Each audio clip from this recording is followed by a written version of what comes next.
Hey students, today we are here again to complete the remaining part of the chapter. We are not afraid to die if we can all be together of your English core subject of class 11th.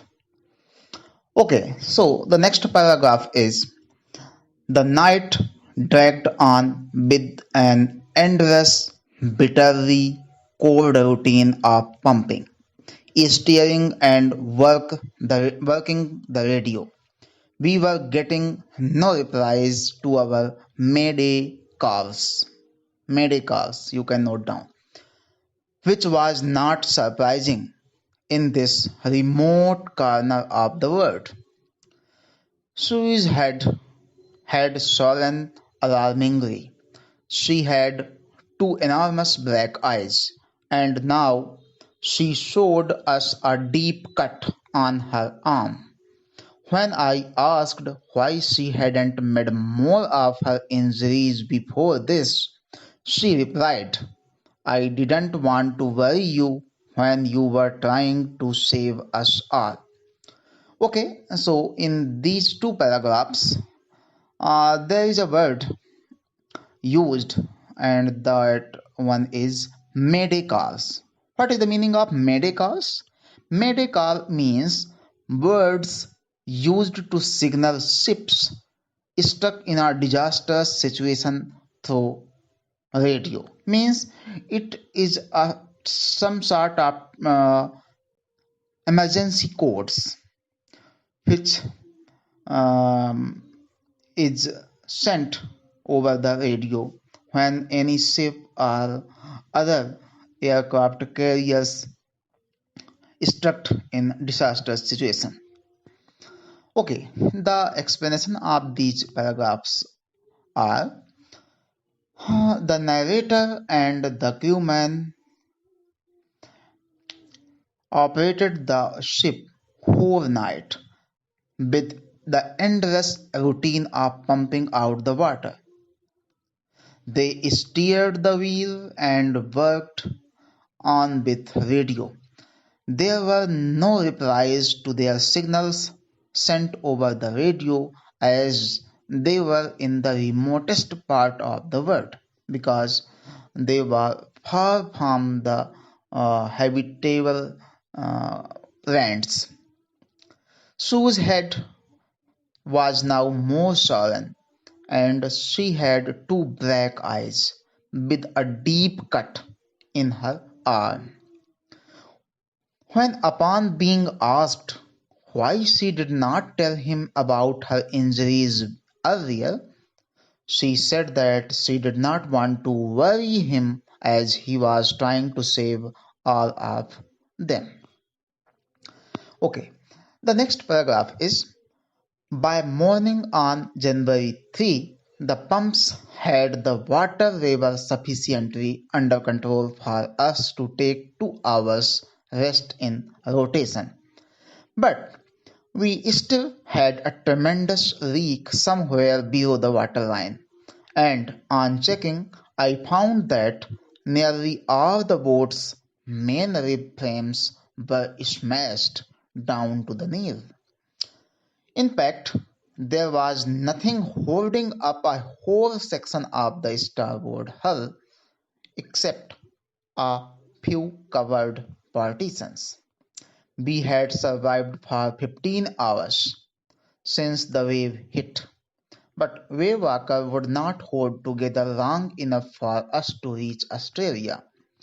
I checked our charts and calculated that there were two small islands a few hundred kilometers to the east.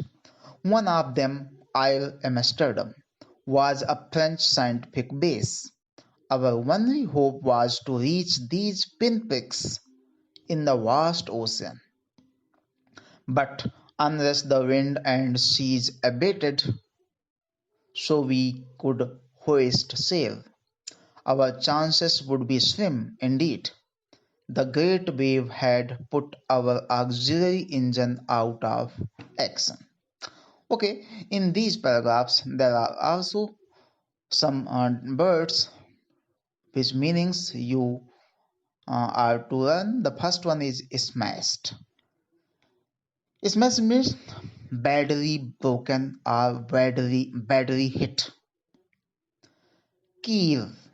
Keel means steel structure along the base of the ship. Means the bottom of the ship which is made of steel. Pinpricks. Pinpricks, a prick caused by a pin. एक pin के द्वारा जो आपको pricking होती है, छेद अगर चुभाया जाए हो जाते हैं तो उसे पिन प्रिक्स कहते हैं। तो जो आइसलैंड है उस वास्ट ओशियन में, उस बड़े से समुद्र में जो आइसलैंड जिनकी वो बात कर रहा था, जिसमें से एक एम्स्टर्डम है, वो उस बड़े से समुद्र में एक छोटी सी सुई की नोक के बराबर थे। Pinprick in the vast ocean. What is the meaning of this whole phrase, pinpricks in the vast ocean? It means the two small islands in the vast ocean were very tiny, like the prick caused by a pin. Abated. Abated means something unpleasant, to become less intense. कोई चीज अप्रिय है, unpleasant है, वो थोड़ा कम अप्रिय हो, उसकी तीव्रता कम हो जाए, उसे अबेटेड कहते हैं। Auxiliary engine, small secondary engine used to board ships to operate a wind race in the ship. Okay, the summary is the water river was under control by the morning of January 3. Means the water river was controlled. So all of them took 2 hours rest in rotation. They operated the ship one after another and took rest. But there still was a leak somewhere below the waterline. Upon checking, the boat rib structure was badly broken down till the base of the ship. The whole section of starboard was held together with a few covered partitions. The ship's condition was so bad that it could not make it to till Australia. It did not reach Australia in that type of situations. The narrator checked the charts and calculated that there were 2 small islands a few kilometers to the east. One of them was Isle Amsterdam, which was a French scientific base. Their only hope was to search and reach that island, but only if the wind and the sea do not cause further damage. Else their chances were slim. The wave had destroyed the ship's auxiliary engine also. Okay, look at the next paragraph.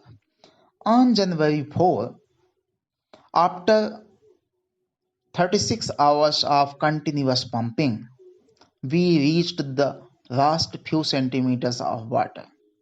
Now we had only to keep pace with the water still coming in. We could not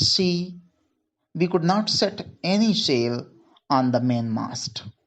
Pressure on the rigging would simply pull the damaged section of the hull apart.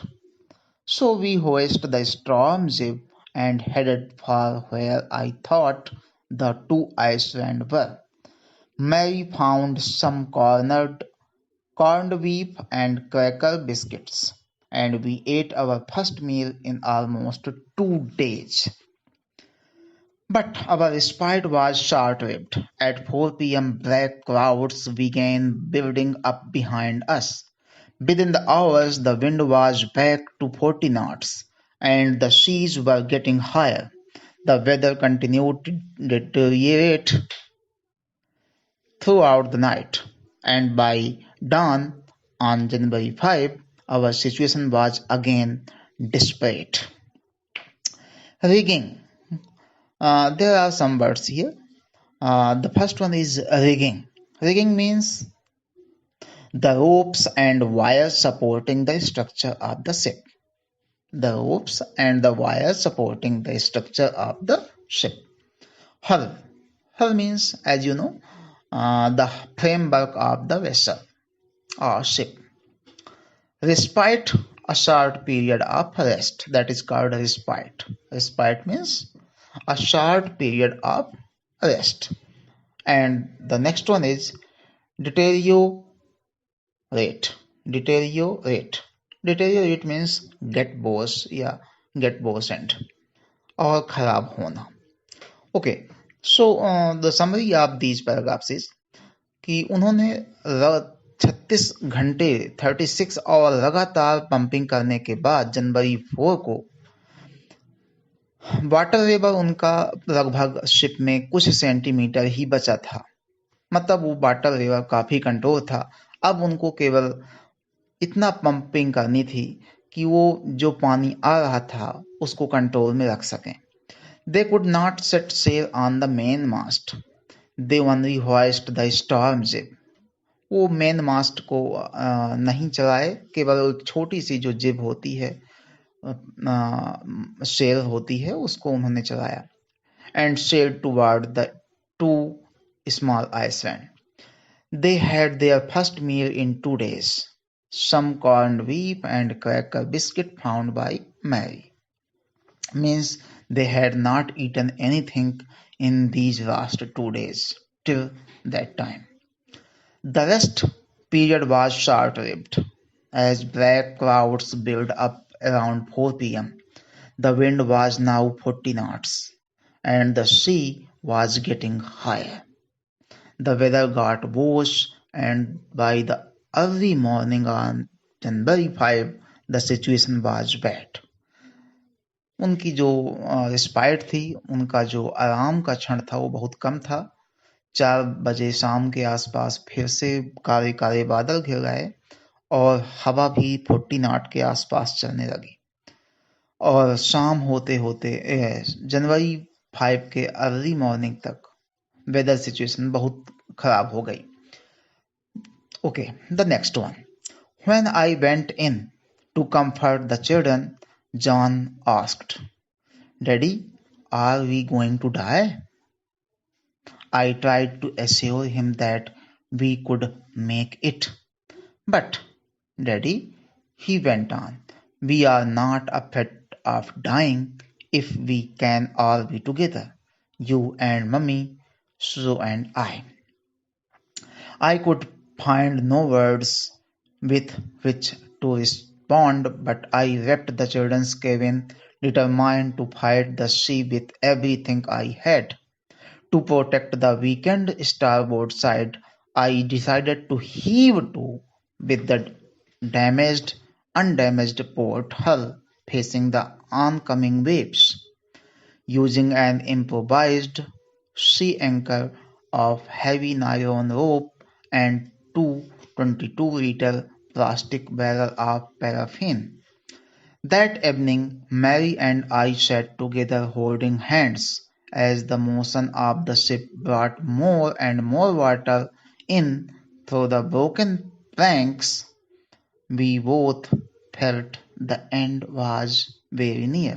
Okay, so the first one is here, the first word, which is some sort of difficulty you are to learn. The first one is heave to. Heave to means to raise or lift with effort. किसी चीज को effort के साथ, प्रयास के साथ raise करना या लिफ्ट करना. Paraffin a colourless inflammable oil liquid होता है, एक पेट्रोलियम प्रोडक्ट है paraffin. Okay, so when the narrator went, this is the summary. When the narrator went to comfort his children, his son asked him whether they were going to die. जब वो अपने बच्चों के पास गया और पूछा कि क्या वो मर जाएंगे, तो नैरेटर ने उनको एश्योर करने के लिए बोला कि नहीं, हम प्रयास करेंगे कि हम बच जाएं. लेकिन उसके बच्चे ने आगे कहा कि पिताजी, हम डर नहीं रहे हैं, मरने से हम नहीं डर रहे हैं, यदि हम सब लोग एक साथ रहें. इस चीज ने नैरेटर को निःशब्द कर दिया. उसके पास बोलने के लिए कुछ नहीं रहा. लेकिन उसके अंदर एक डिटर्मिनेशन आई कि वो फिर से फाइट करेगा, लड़ेगा। उसने कुछ एफर्ट किया और जो टूटा हुआ कमजोर स्टार बोर्ड साइड था, right side of the ship था, उसको उसने इम्प्रोवाइज्ड सी एंकर से थोड़ा सा उठा के रेज कर दिया, ताकि जो वेव्स आ रही थी वो स्टार बोर्ड साइड में न टकराएं, जो ठीक जिधर कहीं सटीक है उसकी तरफ से टकराएं। तो उसको उठाने के लिए उसने बड़ी सी नायलॉन की रोप और 22 लीटर के प्लास्टिक बैरल में जो केरोसिन था, पैराफिन था, उसकी मदद से उसने एक तरफ उनको लटका दिया, जिससे दूसरी तरफ का शिप थोड़ा रेज हो गया, उठ गया। उसी शाम को नरेटर और उसकी वाइफ यानी कैप्टन और उसकी पत्नी दोनों बैठे थे एक दूसरे के हाथ पकड़े हुए, और उन्होंने कहा कि ऐसा लग रहा है, अजय मुझे विश्वास है कि हम लोगों का अंत निकट है, मतलब हम लोग बच नहीं पाएंगे। Okay, the next paragraph. Why Wavewalker rode out the storm and by the morning of January 6 with the wind easing, मतलब वेव वाकर चलता रहा उस तूफान में, और जनवरी 6 की मॉर्निंग तक जब विंड थोड़ा ईज हो गई, शांत हो गई, I tried to get a reading on the sextant. तब नरेटर ने सेक्सटेंट मीन्स होता है an instrument which is used to measure angle or distance। तो उसने एक अपने उस सेक्सटेंट के माध्यम से रीडिंग लेने का प्रयास किया कि आखिर वो हैं कहाँ, कितनी दूर हो सकते हैं उन छोटे छोटे आइसलैंड से। Back in the chart room, वो फिर से अपने चार्ट रूम में गया। I worked on wind speed, उसने वहाँ विंड स्पीड को मेजर किया, चेंजेस ऑफ कोर्स, उसमें कितना बदलाव हुआ उसको नापा, ड्रिफ्ट एंड करंट, पानी का बहाव कितना तेज है, कितना ड्रिफ्ट कर रहा है, और इन सारी पोजीशंस स्थितियों को देखकर उसने एक कैलकुलेशन निकालने का प्रयास किया। The best I could determine was that we were somewhere in 150,000 kilometers of ocean looking for 65 kilometre wide iceland। Narrator ने एक एस्टिमेट लगाया कि 1,50,000 किलोमीटर के विस्तृत बड़े ओशन में वो 65 किलोमीटर के एक छोटे से आइसलैंड को ढूंढ रहे हैं। 1,50,000 किलोमीटर चौड़े, लंबे चौड़े ओशन में, समुद्र में 65 किलोमीटर 65 किलोमीटर वाइड आइसलैंड को ढूंढ रहे हैं, मतलब एक बड़े विस्तृत क्षेत्र में एक छोटी सी जगह ढूंढने का प्रयास।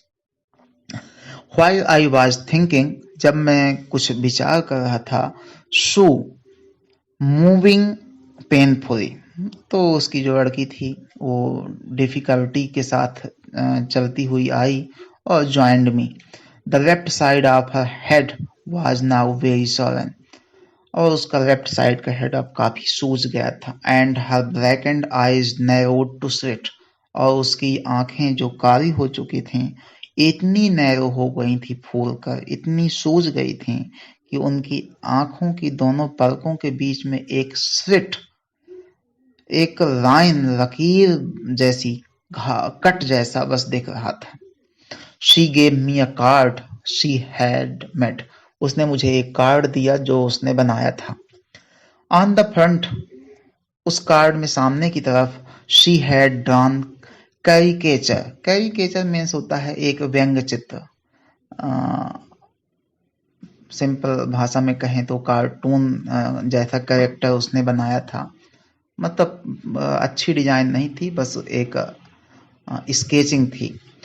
On the front she had drawn caricature of Mary and me, उसने फ्रंट साइड नरेटर की और उसकी पत्नी की तस्वीर बनाई थी विद द वर्ड्स, और उसमें उसने लिखा था, here are some funny people, यहाँ कुछ फनी लोग हैं। Did they make you laugh, क्या आपको ये लोग हंसा सकते हैं? I laughed at a lot as well, मैं भी काफी देर तक हंसा। इनसाइड वाज ए मैसेज, उस कार्ड के अंदर एक मैसेज था, oh how I love you both, मैं आप दोनों को कितना प्रेम करती हूँ। So this card is to say thank you and let us hope for the best.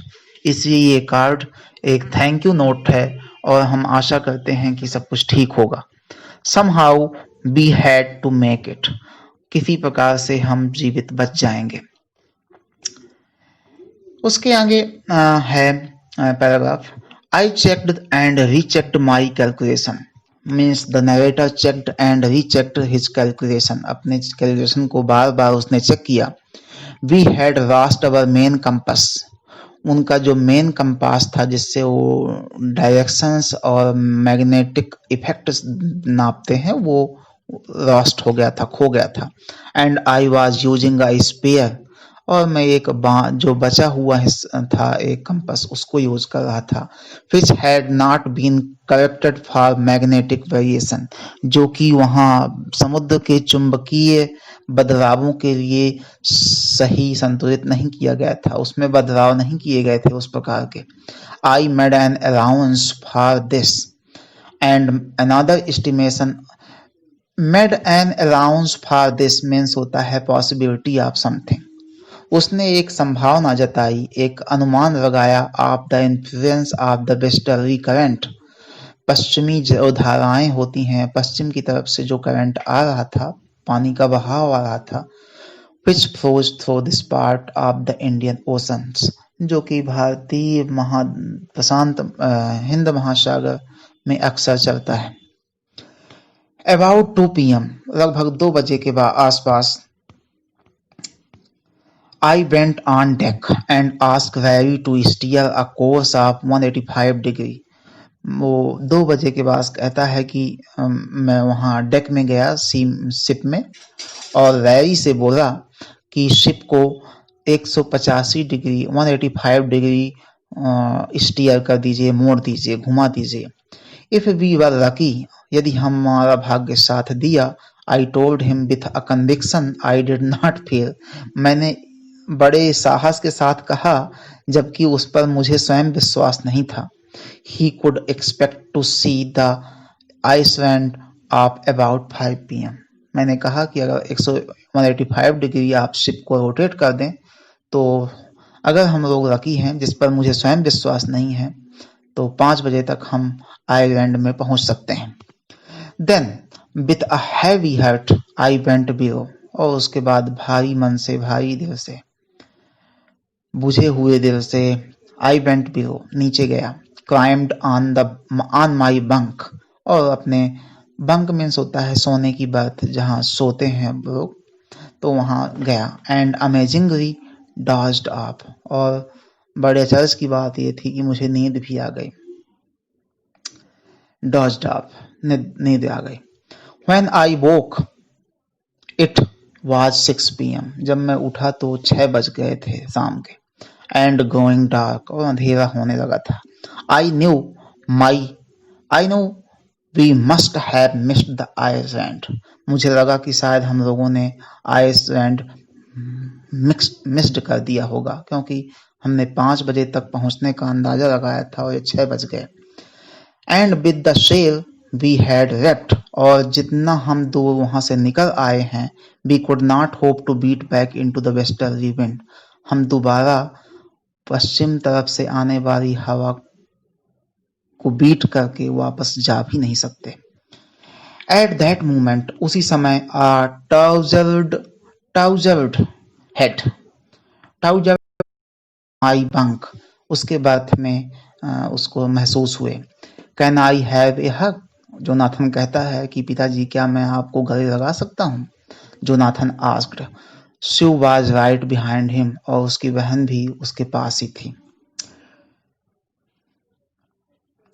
Why am I getting a hug now? I asked. मैंने पूछा कि इस समय आपको गले क्यों लगना है. तो कहते हैं because you are the best daddy in the whole world. क्योंकि आप इस दुनिया के सबसे अच्छे डैडी हैं, फादर हैं. And the best captain. और एक अच्छे कैप्टन भी. My son replied. उसके सन ने उत्तर दिया. Not today, John. I am afraid. वो जो नरेटर है, कैप्टन है, वो डरते हुए बोला कि जॉन, आज इन सब चीज़ों का समय नहीं है. Why? क्यों नहीं है? यू मस्ट बी, आप वास्तव में इस दुनिया के सबसे अच्छे फादर हैं, said Sue in a matter of fact voice. You found the island, उसने बोला कि आपको आइसलैंड मिल चुका है, वो जो आइलैंड आप ढूंढ रहे थे वो आपको मिल चुका है। व्हाट, आई शाउटेड, मैं चिल्ला उठा, क्या हमको मिल गया है? It is out there in front of us, they chorused. Chorused means होता है एक साथ गाना, तो एक साथ गाते हुए बोले कि आपके सामने ही है, as big as a battlefield, और इतना बड़ा जैसे कोई एक युद्ध क्षेत्र हो। I rushed on deck and gazed with relief, मैंने तुरंत डेक में गया और वहां से गेज किया, निहारने लगा, with relief at stark outline of Ile Amsterdam. जब मुझे आई एम्स्टर्डम की वो लकीर दिखी, क्षितिज दिखा, तो उसको देखकर मुझे बड़ी रिलीफ महसूस हुई। It was only a bleak piece of volcanic rock, यद्यपि यहाँ कुछ नहीं था, केवल ज्वालामुखी वॉल्केनो की जो रॉक थी वही बस थी, विथ लिटिल वेजिटेशन, और वहाँ हैबिटेशन भी नहीं था, वेजिटेशन भी नहीं था, पेड़ पौधे भी बहुत कम थे। The most beautiful island in the world, और जो कि इस संसार का सबसे खूबसूरत आइलैंड था। क्यों? क्योंकि वो आज उसके जीवन को बचाने वाला था। वी एंकर्ड ऑफ शोर फॉर द नाइट, हमने रात को अपना लंगर डाला, यानी अपने शी को उसी एम्स्टर्डम जो आइलैंड था वहां हम लोग रात को रुके। एंड द नेक्स्ट मॉर्निंग, और अगली सुबह, all 28 inhabitants of the island cheered as they helped us ashore. ashore means होता है किनारे। और नेक्स्ट मॉर्निंग जो वहाँ टोटल 28 इनहेबिटेंट्स थे, वहाँ के रहने वाले थे, उन्होंने बड़े प्रसन्नता के साथ हम लोगों को किनारे किया। With land under my feet again, अब मेरे पैरों के नीचे फिर से लैंड थी, जमीन थी। My thoughts were full of rally and hurry, मैं अपने उन दोनों क्रू मैन के बारे में सोच रहा था। Cheerful and optimistic under the direst stress, जो कि इतने भयानक तनावपूर्ण माहौल में भी ऑप्टिमिस्टिक थे, आशावादी थे। And of Mary who stayed at the wheel for all those crucial hours, और मैरी जिसने शिप की व्हील को इतने पूरे दिनों तक संभाले रखा। Most of all I thought of a 7-year-old girl who did not want us to worry about a head injury, एक 7 साल की लड़की भी जो अपनी हेड इंजरी को हम लोगों को बताना नहीं चाहती थी, ताकि हम लोग चिंतित ना हो, हमें चिंता ना हो। Which subsequently took 6 minor operations to remove a recurring blood clot between skin and skull. उसके हेड में इतनी इंजरी थी कि उसकी चमड़ी और उसके अस्कुल यानी खोपड़ी के बीच में ब्लड क्लॉटिंग को रोकने के लिए 6 छोटे छोटे ऑपरेशंस करने पड़े थे। And of a 6-year-old boy who was not afraid to die, और वो 6 साल का लड़का जो कि मरने से नहीं डरता था। So